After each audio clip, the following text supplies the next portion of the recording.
स्वामी समर्थ अध्याय 10. अक्कलकोटच्या मठात एक संध्याकाळ विशेषच सुंदर होती.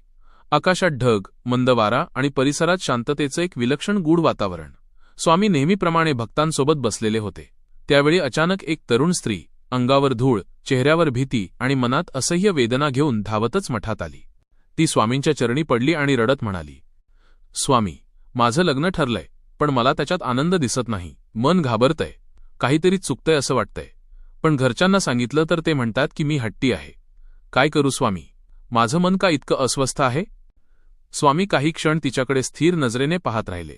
त्यांच्या दृष्टीला जणू तिच्या अंतर्मनाचा आवाज ऐकू येत होता. स्वामी शांत आवाजात म्हणाले, निर्णय नेहमी दोन असतात, एक जो डोकं सांगतं आणि एक जो मन सांगतं. ती स्त्री रडतच म्हणाली, स्वामी, माझं मन जोरात ओरडतंय, पण मला समजत नाही की हा भीतीचा आवाज आहे की सत्याचा. स्वामींनी एक छोटा दगड उचलून तिच्या हातावर ठेवला आणि म्हणाले,